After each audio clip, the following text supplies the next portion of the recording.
Wait, I'm not ready. Wait. Whoa. Hey, everyone. What? Okay, go. Oh, okay. Yeah. Welcome to Fine, I'll Watch It. I'm Smoking Phat J. I am Matt Christy, as you can clearly see in front of me. Yeah. Oh, yeah. Real dark. Yeah, we waited until you were live. We've been sitting looking at it for 30 minutes, but we're going to wait until you're live to tell you. Like the producer. We are here, as we are every week, to talk about what's going on in Nerd. We are currently this week talking about The Last of Us Season 2, Episode 2, as well as Andor Season 2, Episodes 1 through 3. Make sure you like and subscribe for this and all the other cool stuff, you know what I mean? Cool stuff we do here. Well, so do some cool stuff. So cool. So cool. So.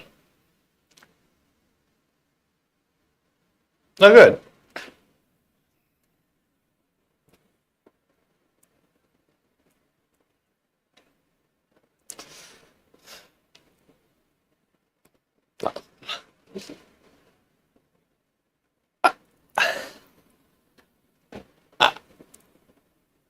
I want to see Thunderbolts. Dude, I mean, it really does look good. It really does. Whoa! James Cope! James all over the screen. Cope! Press the wrong button. It's All the okay. buttons are being pressed. Press all the buttons. Oh. Yeah, the Fantastic Four trailer, if we're starting off there, looks great. Looks wonderful. Mm-hmm. I'm very excited about it. Very excited too after seeing that Superman little featurette too. So, And that comes out right before Fantastic Four? I think after. I thought that was July 11th and Fantastic Okay, yeah, Four I think you're right. Like I think you're right. So. But we are here to talk about Last of Us Season 2, Episode 2. Now, last week, I think all of us were a little lackluster on the excitement of the episode. It felt, I think a lot of us said it felt very much like a tutorial, for a video game.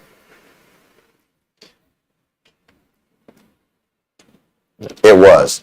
Now, stark contrast to last week. This week was pretty action. I mean, just there was some dialogue in the beginning, but it was very well paced. Had a ton to push the story, the narrative forward, and big spoiler surprise, we lose. Game of Thrones style. They give you, hey, you thought this guy was the main character, but now he's fucking dead in a very gruesome way, and now where do we go from here? You know what I mean? Well, we're obviously going to see him the rest of the season in flashback. Sure. But I want to ask first, James Cope, as being the one person who didn't know on this day that was going to happen, how did you feel about that? Yeah.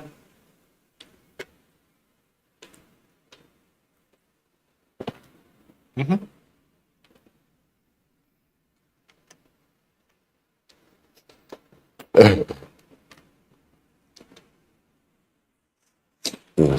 That's right. You gotta grow to a Mandalorian's movie to shoot.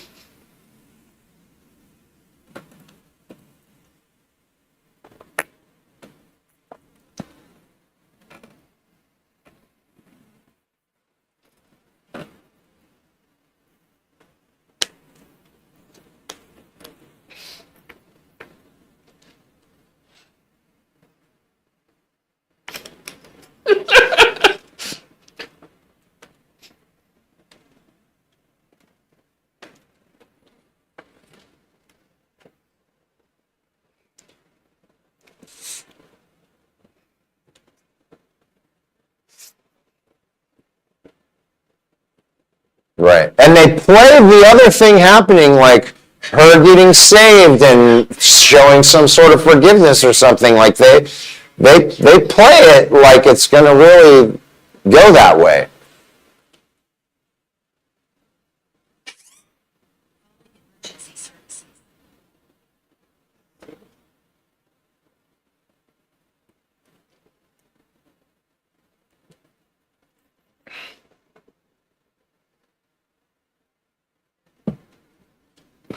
How did your wife feel about it? Oh? James, James? how did your Are you wife feel there? about it? How did your wife feel about it?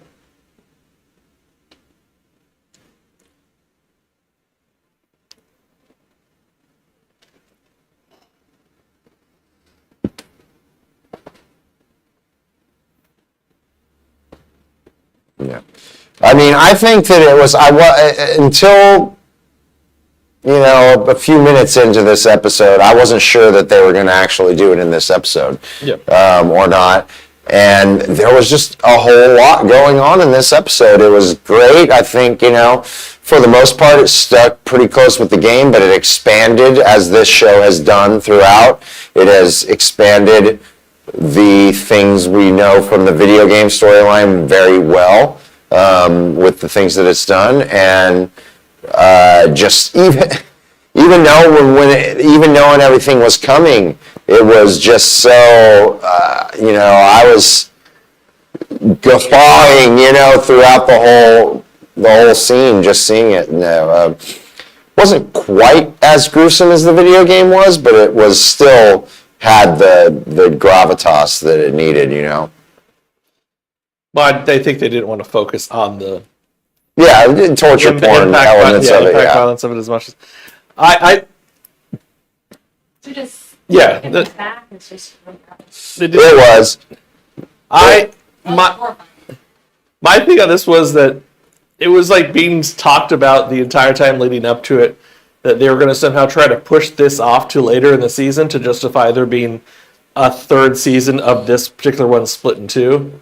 So I was surprised to see that they did it so early in the season, just for that reason. Like, I knew it was coming, just I didn't expect it to come when it did, because of the talk going into the season that they were purposely going to try to push it back. So kudos to them to get it out of the way as quickly as they could. And now we get to go to the main part of this game's story, and the so satisfying ending. We'll see. What are you talking about? It's a revenge story. Yeah, we'll see if it actually works out that way with this. I wouldn't be surprised if they change some things. You know what I mean? Well, I'm sure they'll change some things. I'm pretty sure the ending is going to stay the same as what it is in the game. Probably right. I loved the zombies. I loved the attack on the town. I loved I loved, like, I still felt it when Joel's just, get it the fuck over with, you know what I mean? Like, and then her, I was a little worried about the girl being the bad guy, but she played it great. Like, all the acting, top notch. Yeah. Top notch.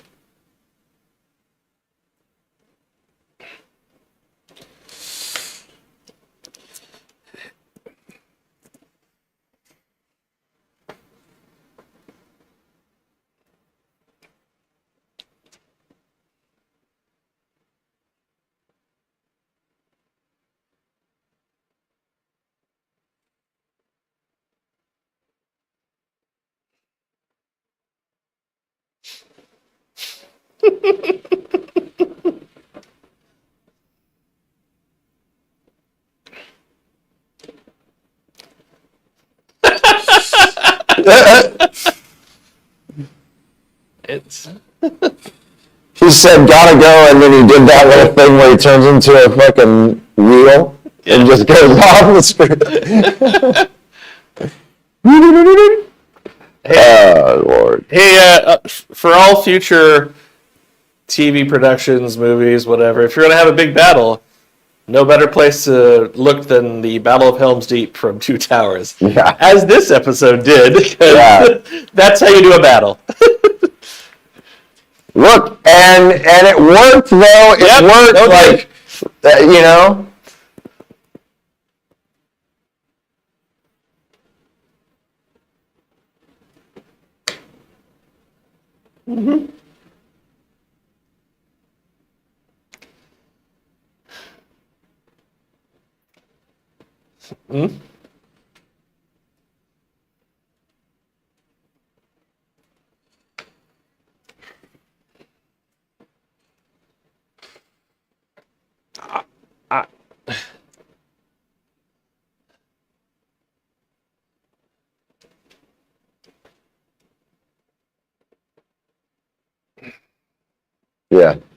You don't have a second set of barrels for when the big guy comes? Yeah. Well, the whole thing is, I don't think they expected it to be this large of a group ever that they would have to defend against. And the fact that they are seeing that they're a lot smarter in terms of what they're doing than they've ever had to deal with before. Yeah, that's true. Because the Infected were literally going through the buildings to get to the roofs to attack people. Yeah. Yeah, I think they were ill prepared for this kind of an invasion, but they fucking made it through, and it was badass to see. They had a lot of great action scenes. That big fucking thing chasing him and him barely making it. There's some tradition. The dogs calling in the dogs was wonderful. It was awesome.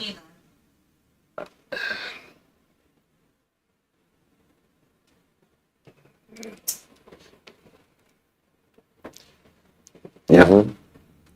Mm-hmm.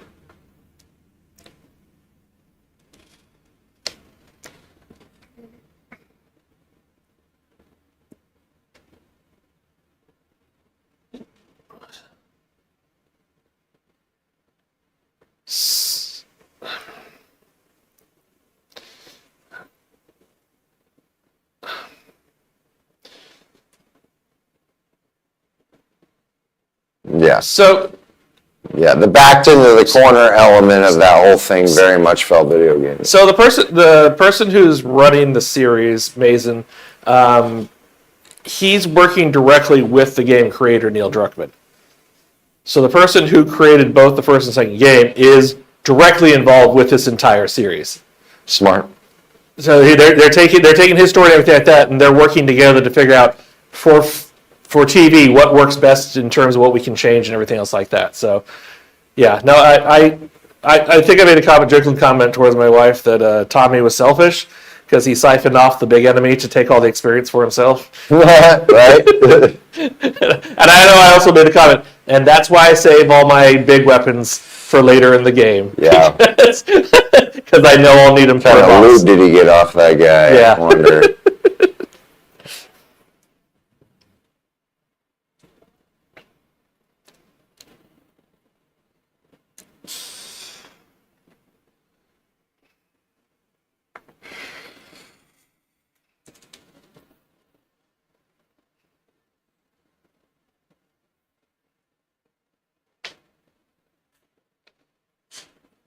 Well, they put it all in last episode, so they made us plenty. They left us plenty of room.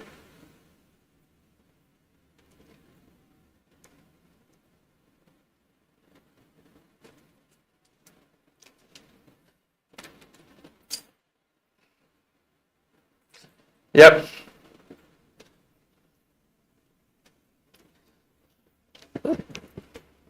Yeah.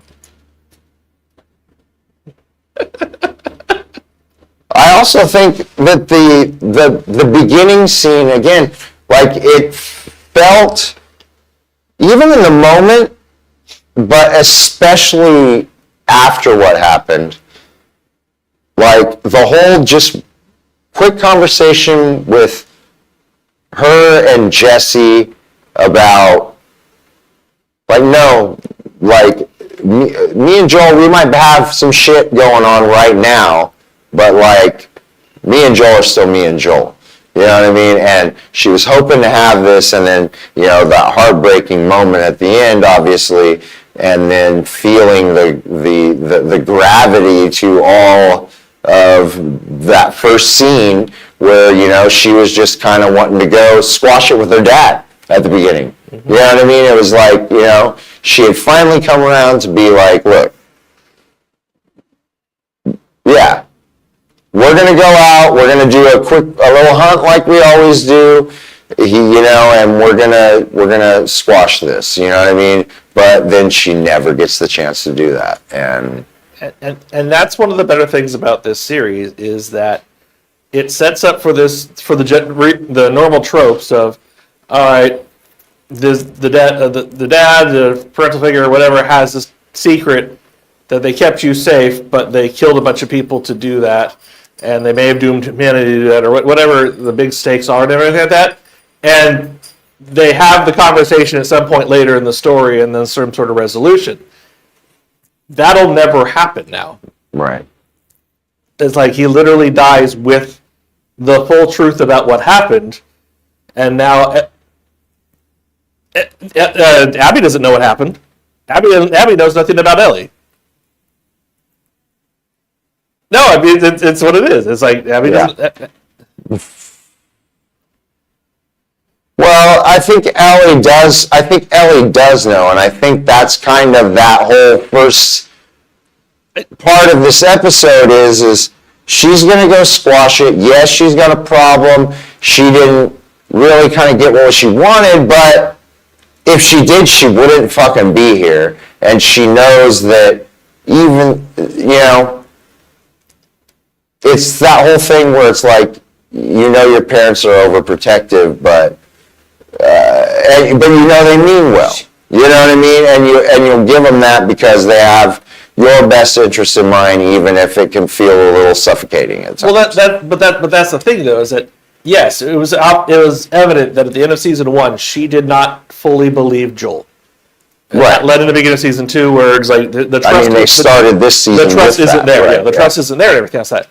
So, but with Joel dying with the truth, what's going to happen is Ellie's going to hear a version of the story from Abby at some point. She's going to hear one or two things from other characters at some point, but she'll never get the full thing from Joel as to his actual reasoning as to why he did it. That's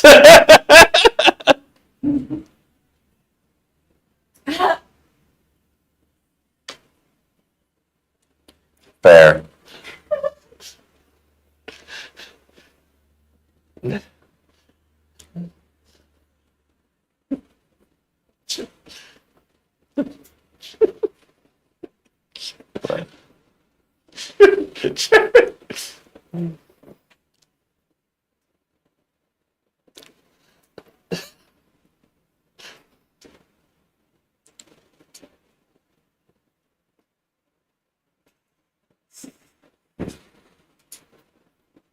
Yeah.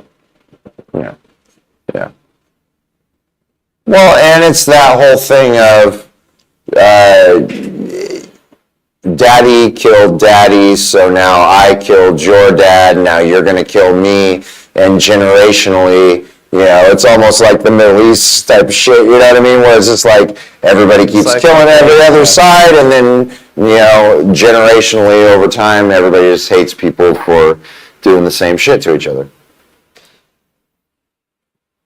They do. Matt, throw out James' score right now. James Cope, 2 stars. Get the fuck over yourself. Get the fuck over yourself.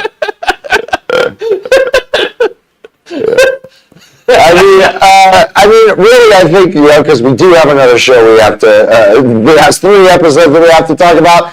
Let's talk about any bad things that we didn't like about this episode, because I don't think there's that much, and then let's rate this thing.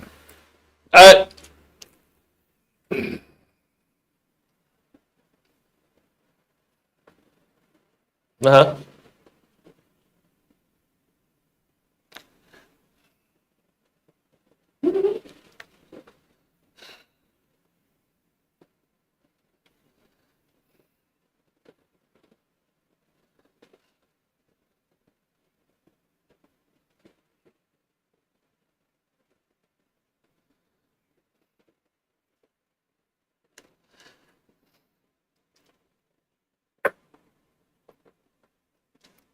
And you'll spend 5 years following this. You're in that. I have to just go with you on that. The motivation of the other Fireflies does not make sense. I understand her father's died, but I don't understand why she is the leader, nor why any of these people would follow. I mean, I guess maybe some of their friends and family were killed by him too, but give me that, also that motivation. But otherwise, I'm just seeing that she's the leader for reasons, and you're following her for 5 years for reasons, and we're just supposed to accept that, and Hey. I don't feel that, especially. Hey, follow me through the desert for 40 years because some invisible guy told me to tell you that.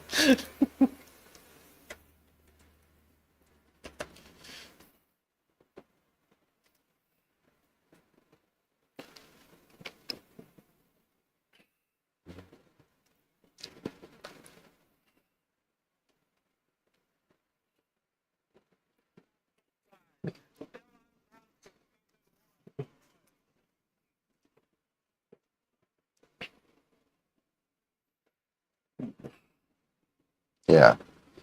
Well, and both times you're showing them kind of like not being down for it, but you're not seeing, you have no leverage. Like, the girl has no leverage for me to believe that they are going along with it. That's my biggest problem with anything this season. All right, so here In this episode.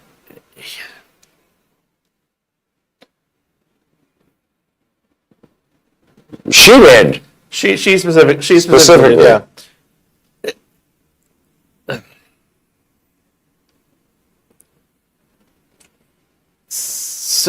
So here's the big difference between the game and the show, is that the game for Abby starts out with them out above the town looking in, trying to figure out a way to get to Joel.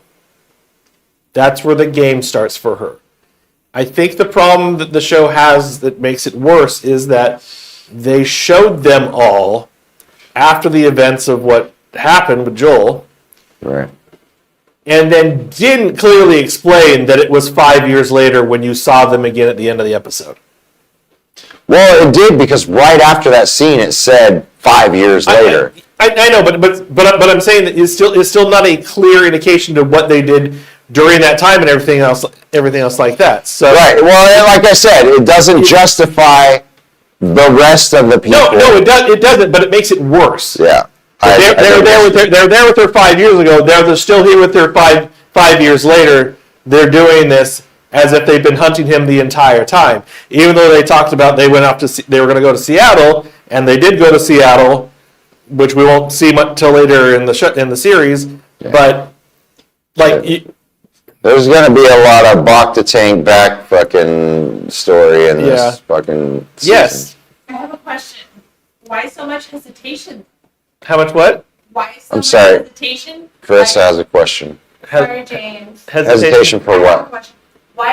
Why the group members had so much hesitation? Like, they were like, should I do this? Even when they doped up Dina, the girl, the medic. Well, it's because they don't want to hurt anybody else. They're down with killing Joel because Joel killed their whole group of people. But they don't want... They're like looking at her, or they're looking at each other like, is this right? It's because she's spending too much time, all the time torturing him, and it's just dragging on, and all they want to do is just. They want it to be done with. Let's go. They kill him, and let's get the fuck out of here. They're not hesitation of the kill itself. No, they're fine with the kill. They feel totally justified in killing Joel. Maybe she should back up. Yeah, no. They don't want to kill Dina. They don't. Other than the one guy, nobody really wanted to kill Ellie. But the only reason that one guy wanted is because she cut him in the fucking face. Right. But yeah, no, it's like they just want it to be done. Yeah. So I didn't mean to jump no, you're fine. Oh, you're good. So the hesitation of them is a mixture of, we've been doing this we've been going on this for 5 years. We got this lead, now we're acting on this lead. We got here, what we thought was a small settlement turns out to be a whole fucking city. We really have no idea of how we're going to take care of this. Oh, we got the guy, luckily enough, great, we got him. Can we please just do this and go home? And I think there's also a little bit of, some of those people have to look at that society that they've built there and say, holy shit, we could just go in there and be a part of this. Yeah. You know what I mean? Like, they definitely have skills that that society would want. You know what I mean? Like, they could go in and just literally have a better life if they just look past, this shit.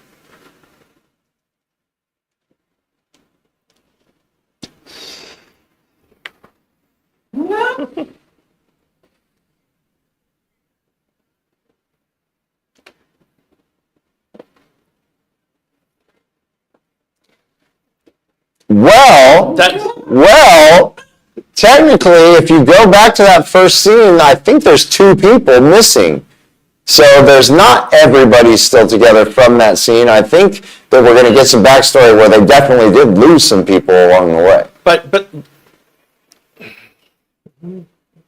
yeah, who knows? But that's the point that I'm trying to make with all this. Like, you show that first scene at the beginning of episode 1, and now you have this large gap of time that you have absolutely no explanation for why these people are still with her. Yeah. It's going to be weird. Okay, so... Yes, one more question. Why she got bit and no one checked her? Well, She's She got bit in the stomach. she's right? immune.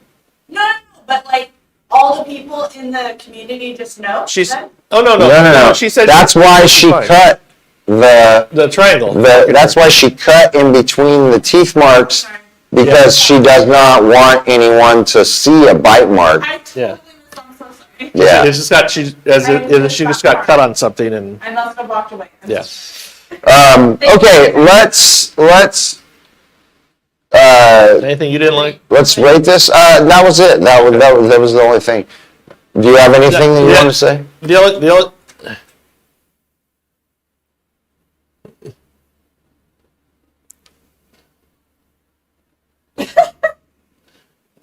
Yeah. it's all. Seth 3 rows of barrels. There's no. That's all. That yeah. It's like where you getting that stuff from in the first place? But my only, other than the taking homage from Helm's Deep, my only problem with the episode is again how video gamey some of the stuff looked. Yeah. I just. I know. Wow. Clip this, please. Hey, no. I'm just I have one more too. in terms of just how it looked and how the action took place. Yes, but James loved it. I know. Please clip that. James loved how video gaming the video game show was. Please clip that. We are at 28 minutes and 33 seconds. Great. Remember.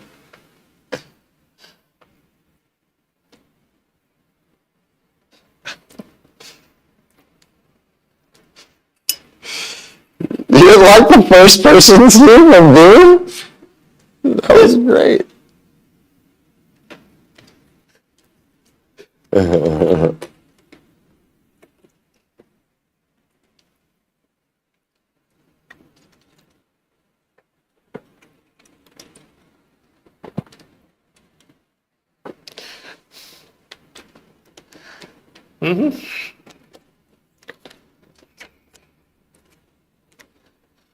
Yeah.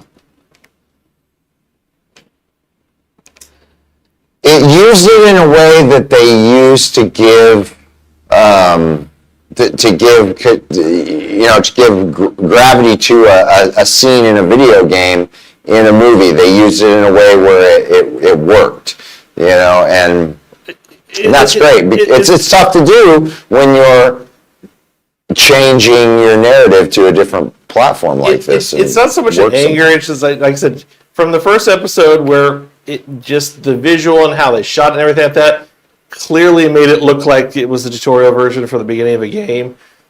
The action just being shot in such a way that it looks like it's from a game is where just the disconnect for me happens. Because yes, the first season was based off a video game, duh. But the action stuff didn't make it look like it was being done as if you were playing a game.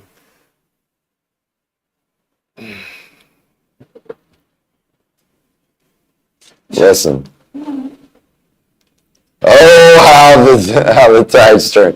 All right, well, let's rate this, okay? I got one more. Well, okay, one more question. So, it's not a question, it's a like. Okay. So, I love because we are sponsored by, the delivery and whatever. Because we are sponsored. There's a weed shop full of 7-Eleven stuff. 7-Eleven. Yeah, because the way Comes out with the they gas went to the mask. 7-Eleven. They got they had the weed Once shop he where comes Eugene out kept with his the stash. gas Oh, mask, that's right. There's they do. He does have the grow, Yeah. and she does steal the weed. I did like that. Wait, Definitely. hold on. Point up to the top. Yes, right there. There you go. Boom. In case you want to get your own Touch it. stash. And if you just want to see more stuff, more communal stuff, just communal right stuff. there. There's those things. Okay, let's rate this. Great. Matt, you start us off. I'm giving this a 4.5. 4.5 out of 5. Definitely a lot better. And when you're gonna borrow from movies, action scenes, no better place to borrow than from good old Helmsy. Yep. Also, way to go having the balls to kill off your main character. Definitely.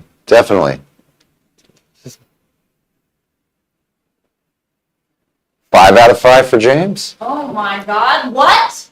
5 out of 5. Get the fuck over yourself. Wait a second. We have to recognize that as well. That is 32 minutes in.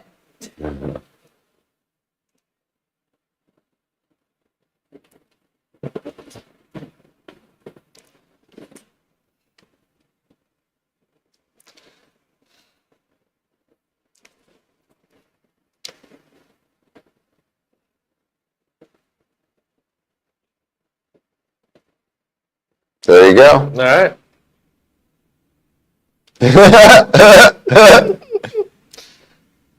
I'm gonna also give it a 4.5. I think just that motivation for the bad guys issue. I wish if it was more clear to me, it would have gotten a 5. But it's so close, honestly. Like this episode is, I think, and you could probably go back and see where I gave a 5 to another episode. I'm definitely a hypocrite, I'm sure. But I will say that this probably for me is the best Last of Us episode that we've had. I really enjoyed several episodes last season, but for the action with the just huge story leaps and like you said, the swings, it's probably the best episode for me. So officially, the official thing that needs to get fixed is you need to cut that entire first scene from the first episode. Because then you don't have to worry about everybody's motivation. You just assume it's a group of people that came hunting after Joel. Yep, exactly.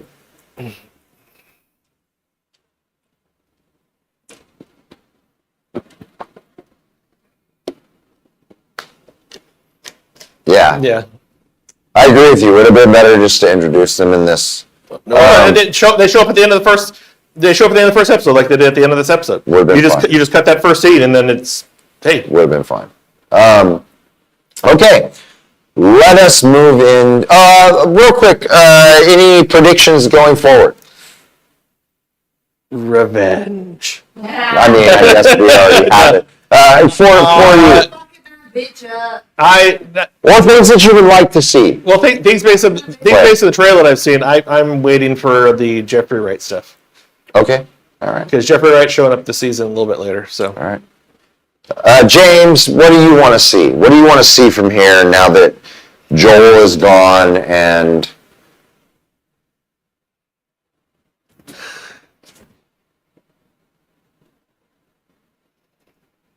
Abby? Yeah. Abby. Yeah, it's Abby. The bad guy or the good guy? The bad girl. It's Abby.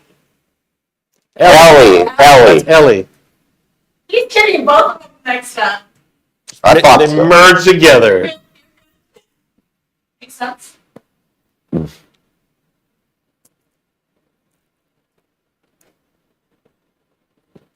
Yep.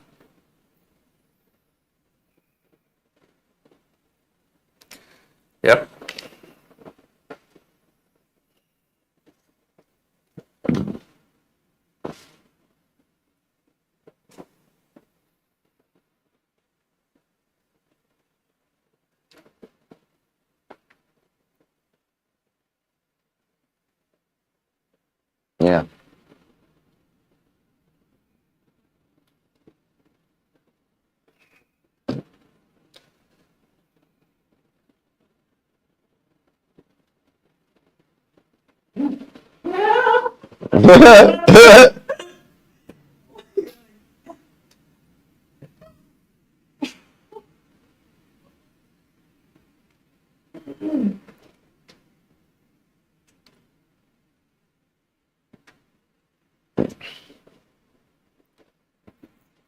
Yep. They will definitely. He's going to be. You're going to still see a lot of. Yeah. Also, I got to give a shout out to the gal who plays Abby or Ellie, excuse me. That you got so real in that scene where you were watching Joel get killed that you dropped your American accent. Yeah. You could not hold your American accent the entire time because that's how real you felt on set. I did not count. I will say that what I would like to see. This is.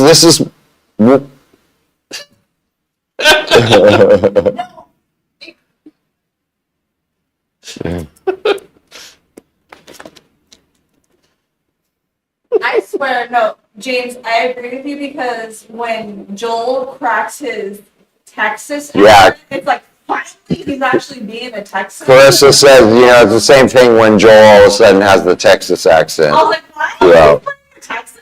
He's like, yeah, he's from Texas. I'm like, damn, let me get that. So the one thing that I would like to say that I would like to see is on TikTok everywhere you see people playing this game. We're not on TikTok right now. But you see people playing this game and they're playing as Ellie and she is the stealthy fucking badass. I need a scene where she applies everything that we're going to go back and see Joel has taught her, and where she just goes through and, like, what is there, 5 people? I want to see her catch up to them at one point and take, like, 4 of the 5 motherfuckers out in some crazy video game where she's crawling through the brush, fucking shoots someone with a fucking bow and arrow, then throws a fucking Molotov. I want to see that scene. So you want to see the boss fights from I want 3? Yes. Yes. I want to see that. Ultimate fight match. I want to see her go through and just Rambo the shit out of a scene. You know? Terminator 2.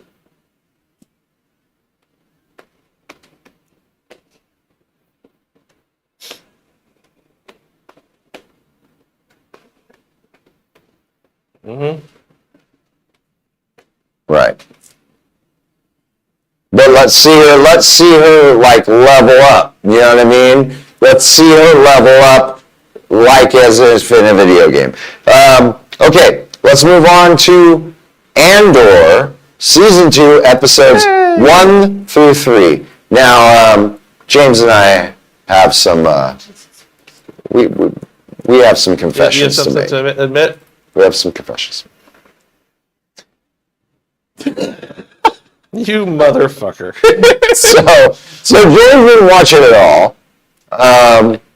I watched half of the 3 episodes, and we're gonna say all of our names a lot. I diligently watched all 3 It's the episodes. inception of the names. Excuse me a second. Oh my god. Oh my god. You're not sorry. You're not sorry at all. Hey everybody, welcome to the recap of Andor Season 2, Arc 1, otherwise known as Year BBY 4. Jared left, so it's all me now. Yeah, and Carissa's trying And to figure we're out. still showing The Last of Us Season 2, so it's all good. It's going great tonight.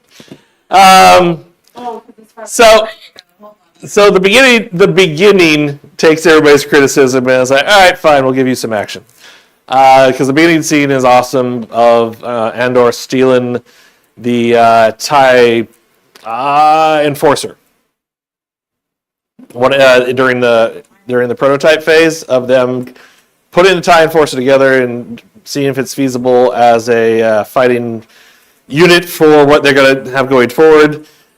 James, you haven't seen Rebels to see that they did a story about them doing the TIE Interceptor as well, but whatever. So basically, it's one of those. you got this mission going down, and the mission goes completely wrong because you don't have the right plan for the thing that you're trying to take. So, what am I hearing? I am hearing their voices now. I don't know. Is that you, James? Something, James? All right, great. I don't know what happened. It sounds like he's like cutting out. No, it wasn't James. It was like another voice going on in the background. Is that you, James? Yeah, probably technical. What are we having? All right, so you do get action at the very beginning. So this is broken up into three major stories for the first arc. You have Andor sailing the ship and running into a group of rebels, like one of the many factions of rebels that are trying to do their own thing, and they're the most incompetent bunch of motherfuckers you could ever see.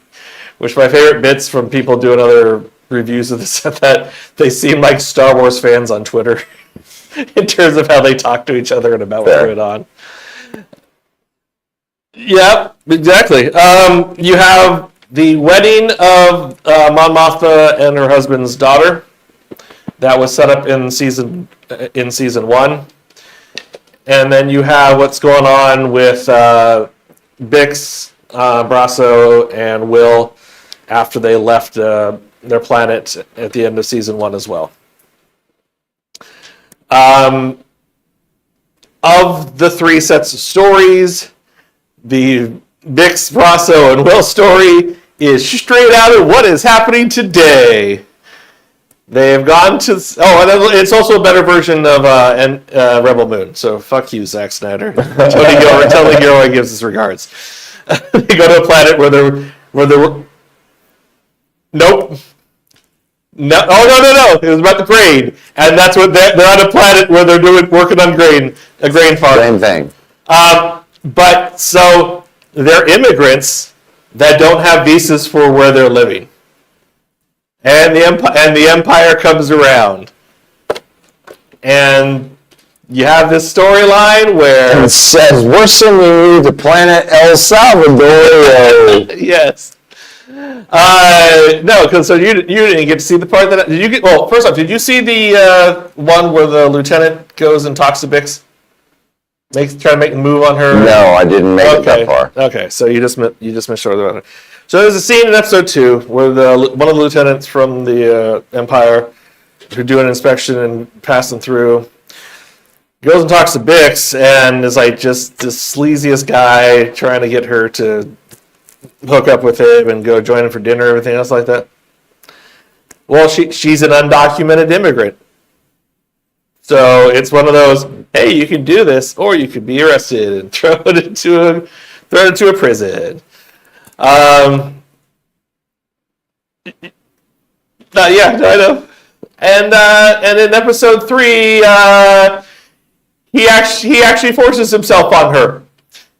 And she beats him in the head with a hammer. And I like it. And she says the R word to explain exactly what he was doing to her. Roots? Huh? Grape. Grapes. Oh. Grapes, yes. Yes. So that's huh? What, James?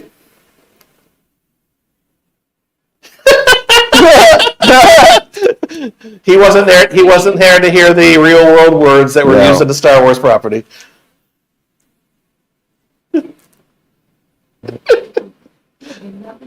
Baby Yoda, close your ears. We don't want to hear these words in Star Wars properties. So yeah. Look, I only saw 1.5 of this strictly on time. I enjoyed my time with it. I agree that it's slower Star Wars than we're used to, but I think where George Lucas and the prequels was trying to get more into the politics of everything, this is someone doing it right. Yes. This is someone doing here's the start of a rebellion.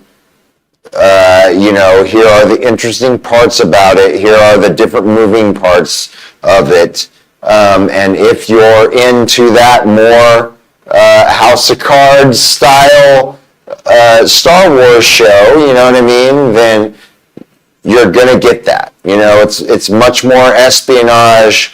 It's much more politics, and I like that. I had fun with it, and from what you're telling me about the rest of it, I feel like I'll like the rest of it too. Oh yeah. I'm spoiling the shit out of it for everybody. When you create a big giant world, I think you have a lot of space to play with a lot of different things, and I like these swings. I like to see these swings in the Star Wars universe, personally.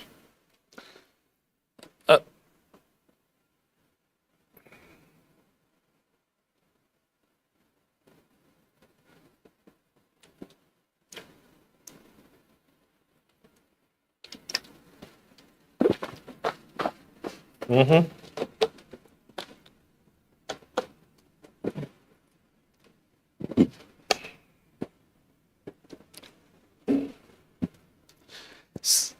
So this Andor as a series is a mix between all the shit that Lucas put out there but had no interest in following up on with the Empire, stuff that Filoni put into the series Rebels for the episodes where they did focus on actions of the Empire and things like that, and then taking things from real world events and whatnot that obviously Lucas was trying to borrow from when he was talking about his stuff.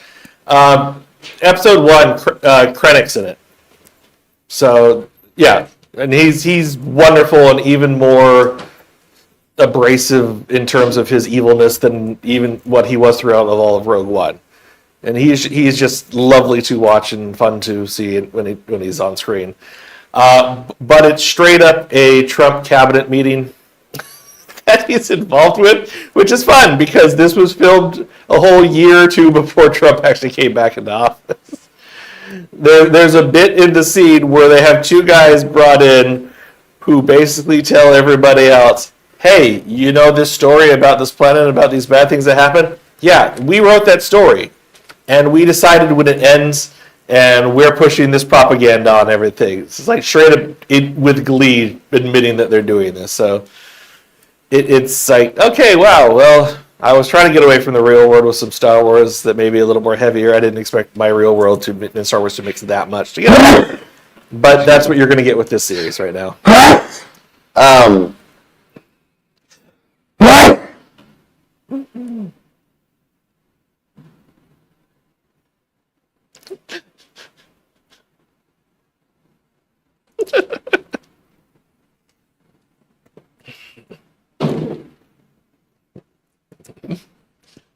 No, it's Andor by accident. Right. I will say that, excuse me. The one thing that I will say that I had an issue with is something that's going to be impossible for them to get away from is I've seen Rogue One. Yeah. I know that he makes it until the certain point in Rogue One. And so when you're giving me, isn't he going to make it through this?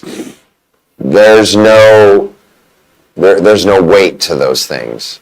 And so that's my problem is give me more weight on the other characters in this series. Like, they have to do that. They have to make me give more fuck about other people than Cassian Andor that this fucking show is made after, to see if they make it and how far they make it. And maybe they make it longer than him and I could see them in something else. Like, that's what I need to get from this series.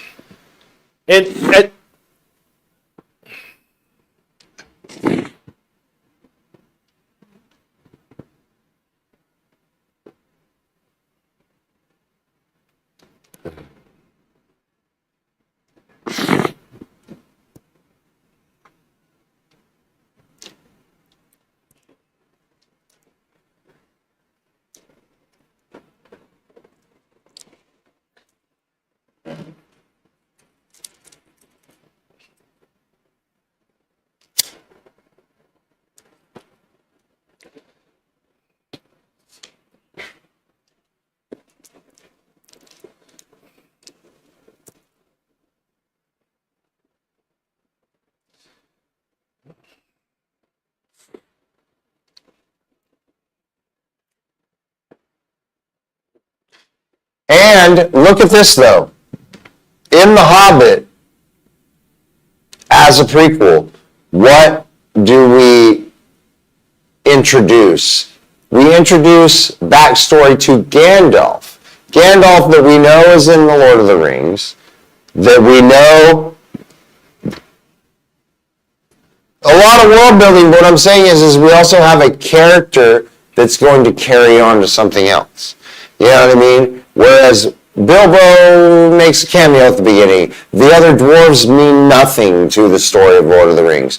And so in Andor, even though it's called Andor, give me some other characters that you're going to introduce into this that could be something into the greater world, that I have some sort of weight whether they make it or not. Okay, because Andor, I know his fate. Yeah. I know Andor's fate. So you can't give me any weight to the story to whether he makes it or not, because I know exactly where his story ends. Krennic, I know exactly where his story ends. You can make him a major part of the story because that's a character that we do like, but you got to give me different character stories within this that make me give a fuck about whether they live or die, right? And that's what I think they're doing a lot of. I mean, going back and even looking over at the first season with Andor as a character, outside of, I think, the first episode for some of the things that he was doing, a lot of the time you saw Andor, it was more about all the other characters he was interacting with at that time. Yes. Even the prison arc.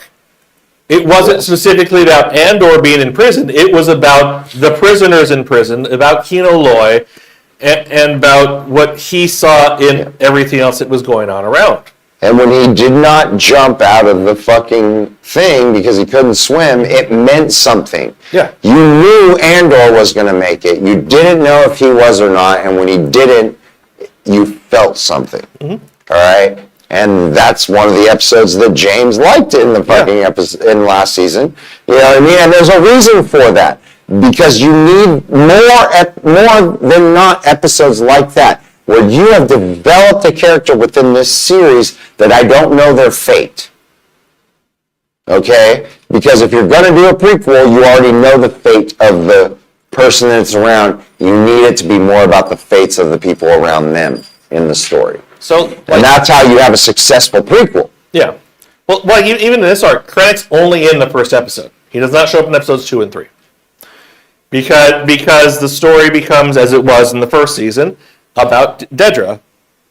And then and it sounds like a lot more about Brix too, and that's because Brix is without Andor up until the very end of the third episode. And we don't know the fate of Brix. Does Brix live to the end of the series? Mm-hmm. Does Brix outlive Andor and maybe show up in something else as some sort of rebel faction? Awesome, because if you've developed that character enough, we give a fuck about them. We want them to show up. Well, I guess spoiler for you then, because you didn't watch all the way through. I didn't. We've already lost Brasso. Which I don't even remember. Brasso's the big burly guy. Okay. Well. Oh no!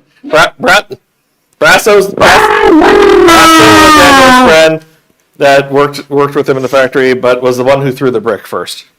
Oh no, that's right, not through the brick. Let me get it correct. Was the one who took a brick and put it through one of the Imperial troopers' heads. Fair.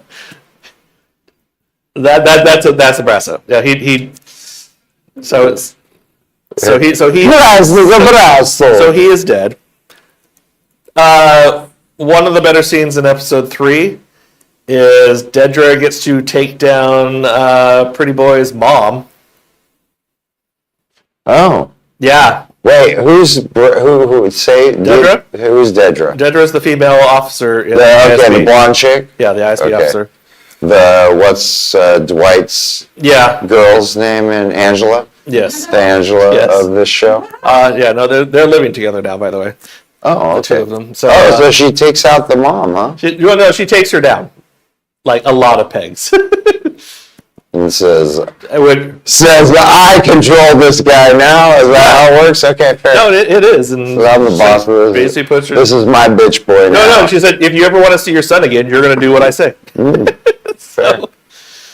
Or if you ever have any interaction with your son, you can do what I say. So we got the Cuck Empire relationship. Hell yeah, we do. Hell yeah, we do. Fair.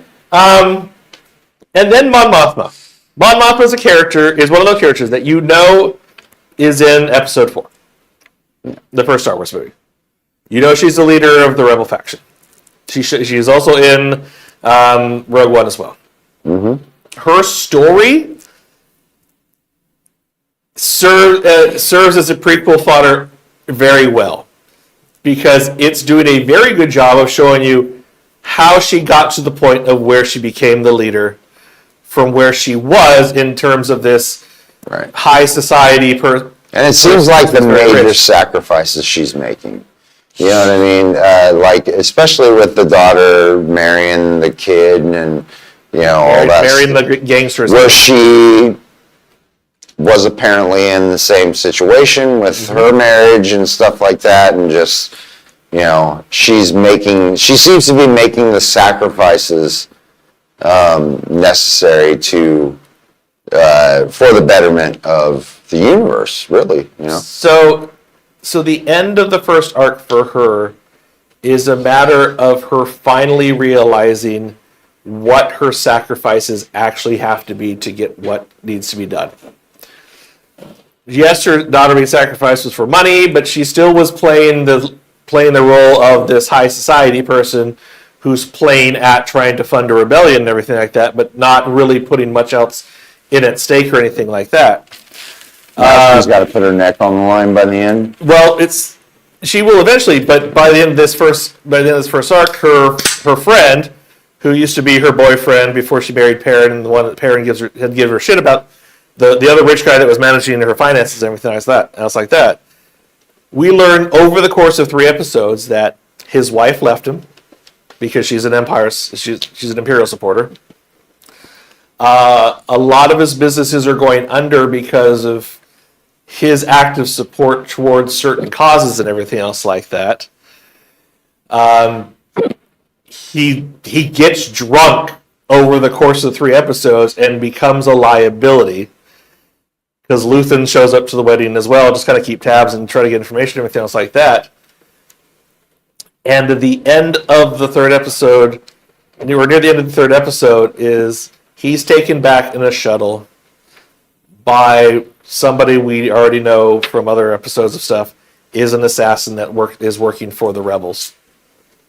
And yeah, I know. But Mothma slowly realizes through the entire course of it that this is what's going to have to be done, because she kind of is trying to still push at some point with Luthen that he can be bribed, because has he given him an amount for how much he wants to keep quiet. Say, no, not yet, but I'll talk to him as soon as this is over and everything else like that. And it reaches the point that it can't happen. But see, I love this shit. I don't know. Maybe I'm the right age to be like, okay, this is the right Star Wars John Grisham. You know what I mean? That I want. You know. I mean.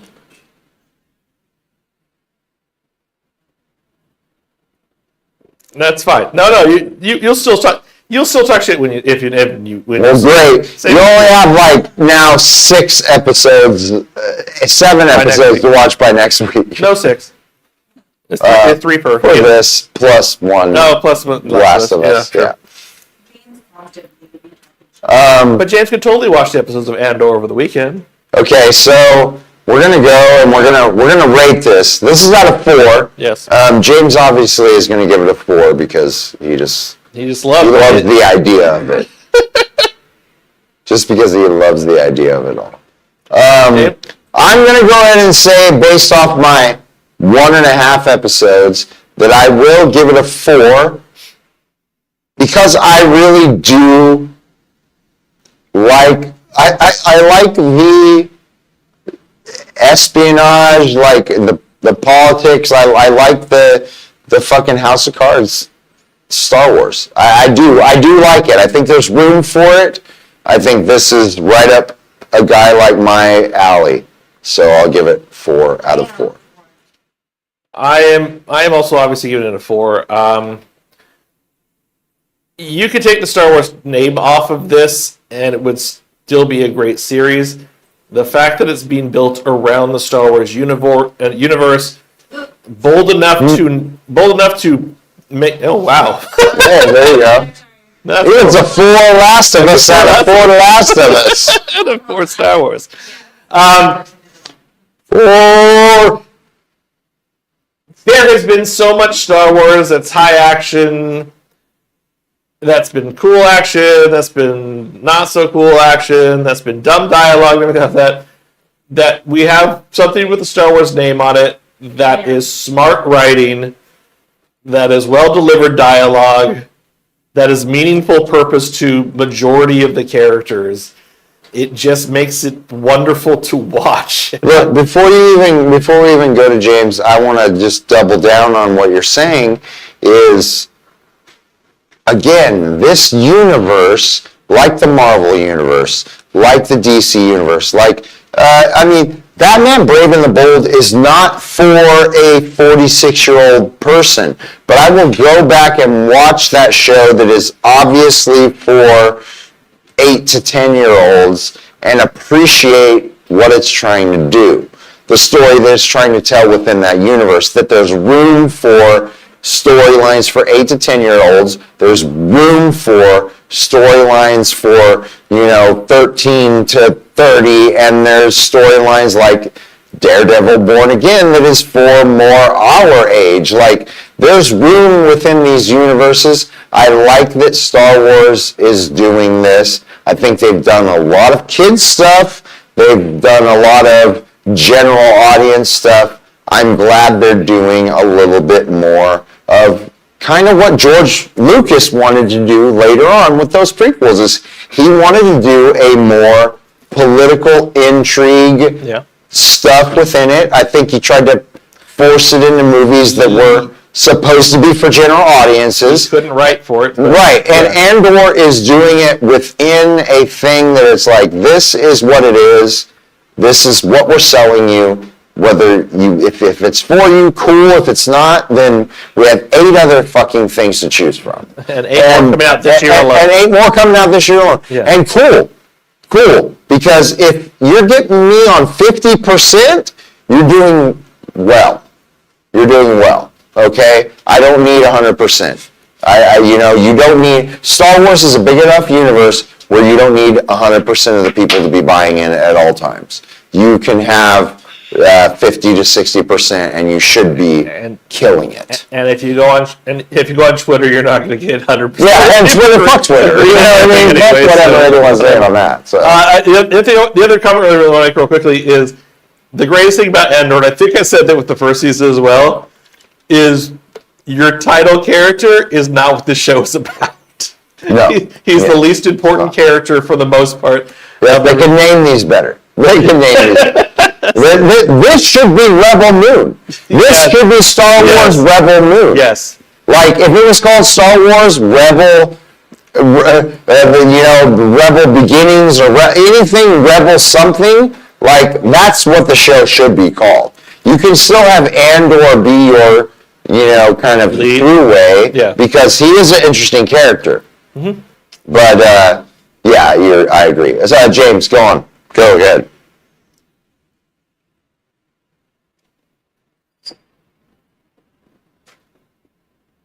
You still good or what? Okay.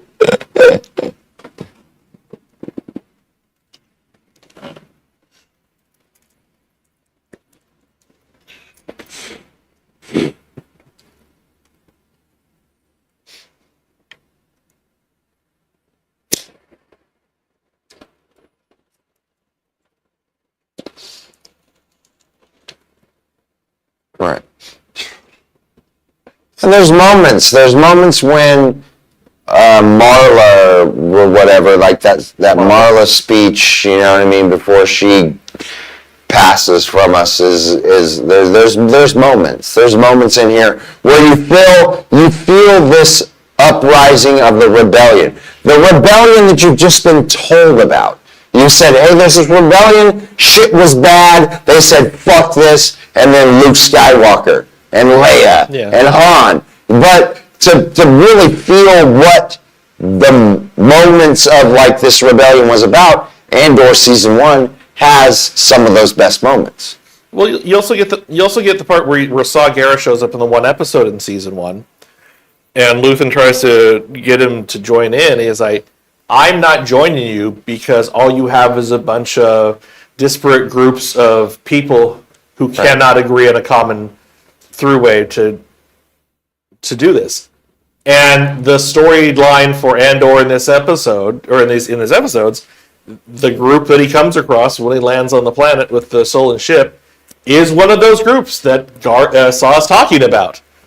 Just a bunch of kids who are playing at Rebellion but have no fucking clue of what they're doing. Right. And the biggest reveal... Yeah?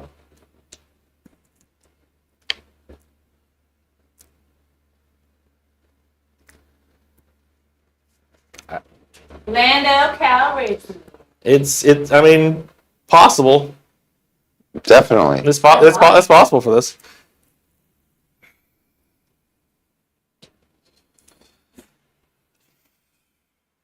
Yeah. Childish Gambino.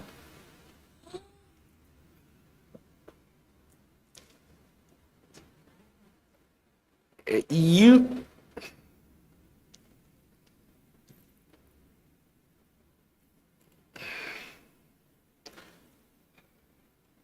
Bring in Lando. Look at they threw a lot of money at this series, so bring in whatever Bail Organa. Who the fuck plays Bail Organa? Jimmy Smits or whatever his name is.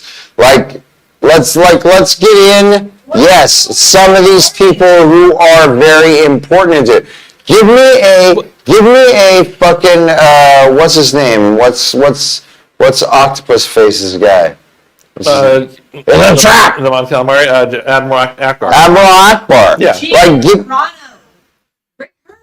Sure. Yeah, call her up. That's not happening. But all you have to do is send a donation to the Trump campaign, and Gina Carano will come back and be on Andor. So I mean, what you're saying, yes, is a great idea, James, and it could happen because of how this season is working. Like I said, no, I know, because like I said, one of the first things you see is this takes place in BBY 4. Just give James Each a 4. arc takes James place has a 4. every year counting down. James is just rating a 4. You already rated both of us. I know, but I was waiting for James. No, James is just giving it a 4. James. We're just saying it's a 4. His is a 4. What are you giving it, James? He didn't watch it. Yeah, he said definitely. He's definitely giving it. It's on. 3 seconds. There you go. Perfect score. 4 across the board. Perfect score. It's the first and final watch it history for Andor season 2. For Andor. Thank you very much. One thing that you hadn't come across is that planet that he lands on with the stolen ship. Because when he takes off at the end of episode 2, turns out to be Yavin 4. Oh, really? Yep. Okay. So we're already introducing that. All right. As being a Yep. Well, it's not, fan service is Luthen's antiquity shop. Fan service is we should talk a little bit about Star Wars Celebration. Yeah. Because a million things came out. Nothing happened. But nothing really. There's a whole bunch of shows that they say, shows and movies that are going to happen. Mm-hmm. Apparently the Jedi Origins fucking movie is still going to happen. Mm-hmm. Apparently this Sean, what's his name? Is it Sean Levy? For what? Shang-Chi? No. For Star Wars Celebration. Shh. Will you look up real quick Star Wars Celebration show announcements or announcements? So, yes, it was Joel Brenner. Good old zombie Yul Brynner. Good old Yule. Well, no, because the only one I know for sure. No. So we have a animated series on Darth Maul. Darth Maul. Yes. That is going to be taking place kind of when he. His actual origin. Yes, when he. Well, I mean, a moment where he is in charge of the Crimson Dawn. So we saw in, was it Rogue One? Solo. Where he is the head of the Crimson Dawn. It was talked about that he was this in between when he was rich and then poor and then killed by Obi-Wan Kenobi. And so we're going to get a little bit of Robot Legs Darth Maul. We are still going to get, is it a Rey trilogy? Yes. We're still going to get a Rey trilogy. Yes. We are, what else do we got? Do you have anything from the Star Wars Celebration? I was pulling what you asked me. Star Wars Celebration, Star Wars Japan, Celebration. Japan Hayden 2020. Christian. I was just. Hayden Christen's coming back for Ahsoka season 2. And He is. Dave. And they're replacing Ray Stevenson with Rory McCann, who played That's right, who played the Hound in Game in of Game Thrones. of Thrones, which I think, great. That's a great, I mean, what are you going to do? Zombie Ray Stevenson, just like zombie Yul Brynner, they'll be together. Sure.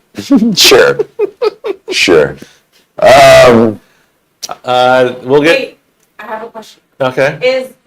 Is Star Wars Celebration an event? It was. It's an event. It took place in Japan last week.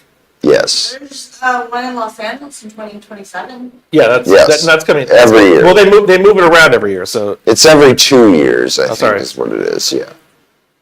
D23 is the event that's every year. That'll take place in July or August. Right. So we do have the, like we said, we have the... Star Wars Bounty Hunter show is coming out in. It's not Bounty Hunters, it's called... My employer's gonna let me on vacation soon. No, they're not. It's not. We have the one with Cad Bane and Visage Ventress, and We do have that coming up. that'll be on May 4th. You also sent us a thing They showed a trailer for Visions season 3, which Visions is the anthology series for Star Wars that's done by many different anime style, typically, Yes. artists. So you'll have some very different takes on just random story. There are some sequels coming out, or some yeah. follow-up stories. So the Ronin one gets another episode. There was another one that gets another episode as well. I can't remember offhand what it is. But the biggest announcement, apart from Vision Season 3, which they also show the date is like October 29th or 28th, is that the best episode of the first season, The Ninth Jedi, gets a longer format that's going to be for itself. It's not going to be part of Vision. It's going to be part of Vision's spinoff, but it gets its own either long form episode or however they're doing it. Okay. So the announcement was made as well. The Visions trailer most likely will drop on May 4th for us. Everybody at Celebration got it Yeah, early. 'cause it comes out Everybody in made it for October. with you? May the 4th. May the 4th be with you, yes. It doesn't come out to October anyway, so they may also hold it till D23, which... I thought it had October 29th. That's what I said. Yeah, October 29th is 20th or 29th is the release date. But I'm saying they may hold the trailer for us until Fair. D23 as well, so we'll see. Fair. Okay. And so next week we are going to be reviewing Just have Andor and Last of Us next week. Andor season 2, episode 4 through 6. On the 1st of May. As well as we will be doing Last of Us season 2, episode 3. Yep. So that will be next week. 2 weeks from now. 2 weeks from now, we will be doing all of that Oh boy. on top of Oh, Well, we got that. We got Thunderbolts. We got Thunderbolts. We've got that Star Wars thing we talked about. And we got the Star Wars thing. And we got whatever other Star Wars announcements they want to drop on us on May 4th. Who knows? Who knows? Yep. All of it. Yeah. All positive show. We'll be seeing it. We'll be seeing it all. We'll be here watching it for you all, so you can or you can't, whatever you want to do. So make sure that you join us for this and all the other fine nerd shows. Make sure that you like and subscribe and follow us on the Get Nerdy show. I can't touch it. Hey, look at Ah, that. it's that video again. Yeah. Oh, there it is. This thing right here. That thing. Until, Hold on, this one. and that one too. Just completely I don't different. know what they do. Want to match what Jared looks like right now, just hit that one.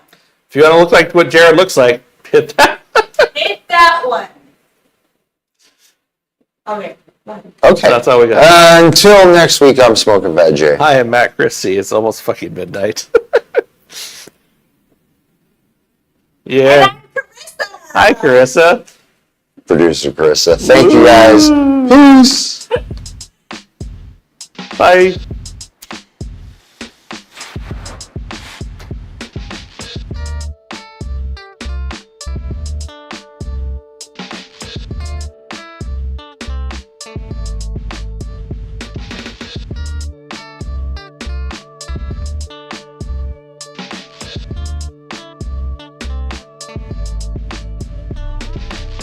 I was talking about it and it came true. I was thinking about it